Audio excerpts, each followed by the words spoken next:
Okay, so picture this. A musician, he's like on the verge of making it big. Hmm. And his music, it's got all these like unsettling lyrics talking about aliens, and disappearing into like thin air. And then guess what? He vanishes.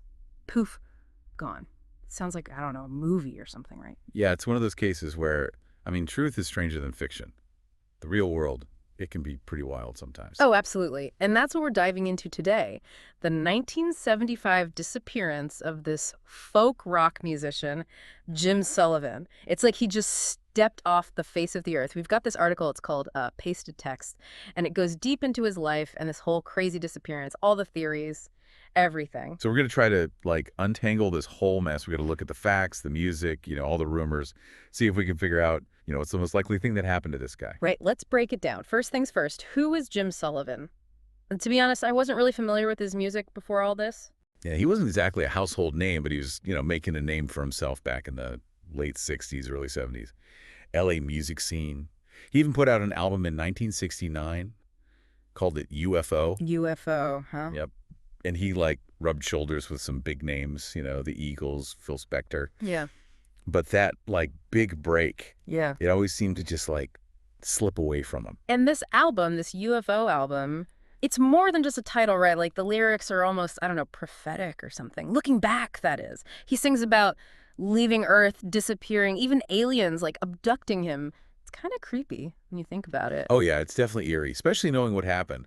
Like in one song, he sings, "I'm leaving this planet and I ain't coming back." Right. And then another one, there's this line, "If you see a strange craft, don't be afraid, it's just me." Whoa. Yeah, it makes you wonder, Right. artistic expression or something more. Those lyrics definitely add a whole other layer to this whole thing. It's like he was, I don't know, writing his own ending or something. Okay, so fast forward to 1975.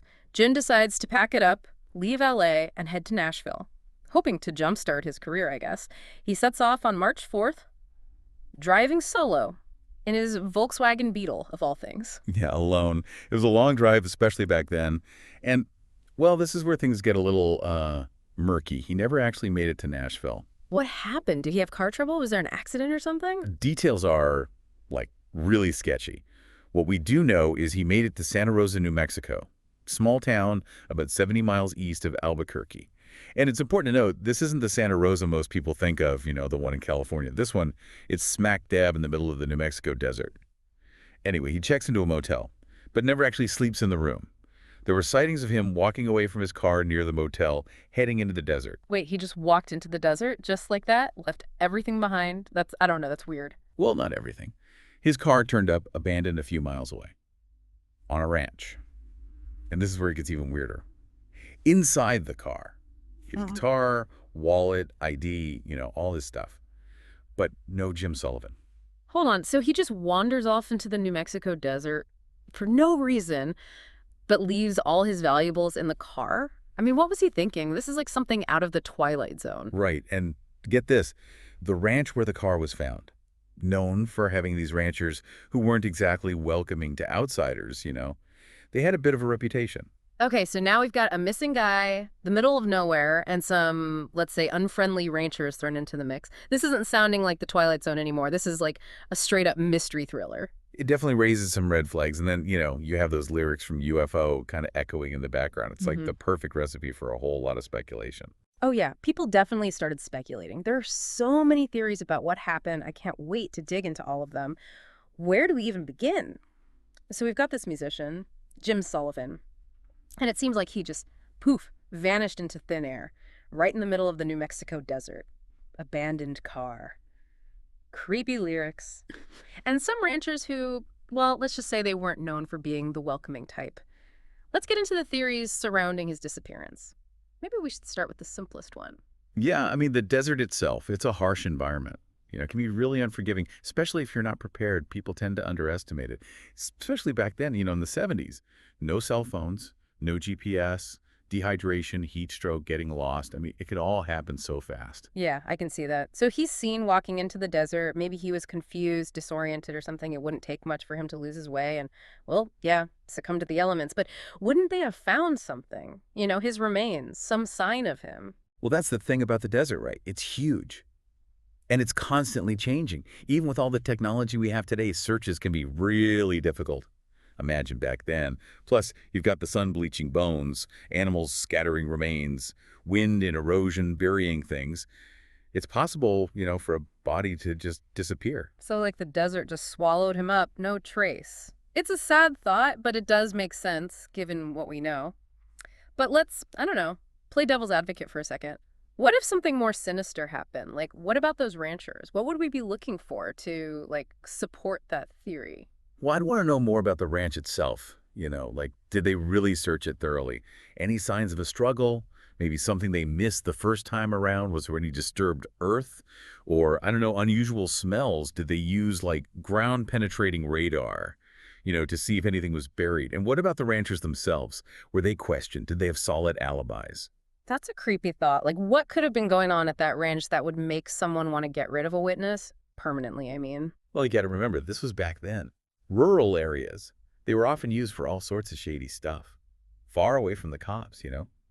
It could be anything. Drug trafficking, smuggling, maybe even something more, I don't know, low-key, like illegal gambling or poaching. If Sullivan stumbled upon something he shouldn't have, well, it could explain why someone might want to make sure he didn't talk. It's a dark thought, but we can't just ignore it. Okay, let's just shift gears for a bit. Let's talk about the theory that everyone seems to be drawn to, especially with Sullivan's music. Alien abduction. I gotta admit, it's a pretty tempting explanation. Oh, yeah, it's definitely got people's imaginations running wild. I mean, it taps into that whole fascination with the unknown, right? Life beyond Earth, the idea that something extraordinary could just happen to an ordinary person. And those lyrics from UFO, they don't exactly help, do they? It's like he predicted the whole thing. Some people might say the car being found miles away, with no explanation, no footprints, no signs of a struggle. That points to something otherworldly. Like, could that be enough to make you think, yeah, maybe aliens were involved? I'm always open to new evidence. But for me, extraordinary claims require extraordinary evidence. And in this case, that kind of evidence just isn't there. Were there any UFO sightings reported in the area back then? Any strange lights in the sky? Any, I don't know, physical traces left behind? And the lyrics, yeah, they're spooky. But we have to remember, artists often explore themes of fantasy, the supernatural. It doesn't necessarily mean it's real. You're right, it's easy to get caught up in the mystery. But we have to stick to the facts. Okay, last theory on our list. Stage disappearance. Could Sullivan have just, vanished on purpose? Like, orchestrated the whole thing? It's possible. But it wouldn't be easy. People stage disappearances for all kinds of reasons. Debt, bad relationships. Sometimes they just want to start over. It happens. But to pull it off successfully and for this long, I mean, that takes serious planning and a willingness to cut off all ties, everything. It's like you'd have to become a ghost. No contact with anyone, no trace of him anywhere. Could he really have stayed hidden all these years? Wouldn't someone have recognized him? Yeah, that's the big question, isn't it? I mean, with all the technology we have today, facial recognition, social media, it seems almost impossible to truly disappear. But remember, this was 1975. Things were different. Maybe you changed his looks, got a new identity, moved somewhere remote. I mean, it's a long shot, but not completely out of the question. So the stage disappearance theory, while interesting, is a bit of a stretch. It seems like we're left with the desert or those ranchers. Those seem to be the most likely scenarios. Yeah, based on what we know, those do seem to be the most plausible explanations. But of course, with cold cases like this, you never know. New evidence could pop up, a witness could come forward, and the whole thing could get turned upside down. So where does that leave us? Are we any closer to understanding what happened to Jim Sullivan? I mean, have we made any progress at all? I think we've narrowed things down a bit, ruled out some of the more outlandish theories. And we've definitely gotten a better grasp of how tough it is to investigate a disappearance from so long ago. But a definitive answer, it's still out there. And that's the thing about cold cases, especially ones with such strange circumstances. Sometimes the answers just aren't there, no matter how hard you look. Yeah, it's frustrating. But it's also kind of fascinating, isn't it? These unsolved mysteries, they stick with you. You keep trying to figure them out, even when you know there might not be an answer. It's like we're hardwired to try to make sense of things. We want order. We want explanations. And when there aren't any, it leaves us feeling uneasy, like we need to fill in the gaps.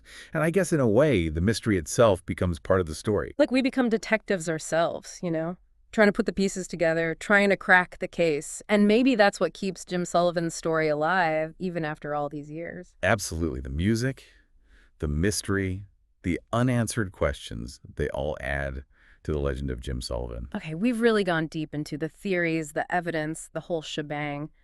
But before we wrap things up, there's something I've been thinking about throughout this whole conversation. It's easy to get caught up in all the theories and the investigation and everything, but I keep thinking about, the people involved. Jim Sullivan, he wasn't just a name in some article. He had a family, friends. Can you imagine what they went through? Not knowing what happened, no answers, just this huge hole in their lives. Oh, absolutely. I mean, the emotional toll of something like that, it's got to be immense. The not knowing, constantly wondering, thinking about all the possibilities. It's a heavy burden. And in this case, it's even more complicated because his music, especially that UFO album, it just keeps resonating with people. It's like his music is tied to this whole mystery now. Every time someone listens to those lyrics, they can't help but think about what happened to him. It's almost like they're trying to, I don't know, decipher a secret code or something, looking for clues. Music has this way of, like, shaping how we see things. Yeah. Especially when it comes to something as strange and inexplicable as this case. Yeah. It's like a soundtrack to the mystery. Mm. And it definitely keeps people talking, keeps the story alive. Yeah, it's like his music is another piece of the puzzle. Okay, so we've gone through the theories, looked at the evidence, talked about how this whole thing affected the people who knew him. But I have to ask, what if he did disappear on purpose? Like, what if he's still out there somewhere, living a new life? Maybe he doesn't even know about all this mystery surrounding him. It's an interesting thought, isn't it? Could he be living a quiet life somewhere, Yeah. completely off the grid? Maybe he even knows about all the theories and the interest in his music. It'd be something, wouldn't it, to see his reaction to all this? I wonder what he'd be doing if he was still out there. Would he be making music? Or did he completely change everything about himself? Left the past behind like it was nothing. Well, those are questions we can only really guess at, but those kinds of questions, that's what makes these unsolved mysteries so fascinating. You can't help but try to fill in the blanks. Think about all the possibilities, the choices people make, the paths they take. Yeah, it's a good reminder that some of the best stories, they don't have a neat little ending. They leave you with more questions than answers, make you think about all the things we don't know. That's it, exactly. Jim Sullivan's story, it really shows you the power of mystery. Even after all this time, his music, his disappearance, all those unanswered questions, they still draw people in. They make you think. So, for everyone listening, if you're interested in this, really interested, go check out Jim Sullivan's music, read more about the theories. You might be surprised what you find. And hey, sometimes the most interesting mysteries, they're the ones that never get solved. Yeah. They make you realize that there's still so much out there we don't know, Mm-hmm. so many stories left to be told. And who knows, maybe someday something new will come up, some new piece of evidence that'll finally explain what happened.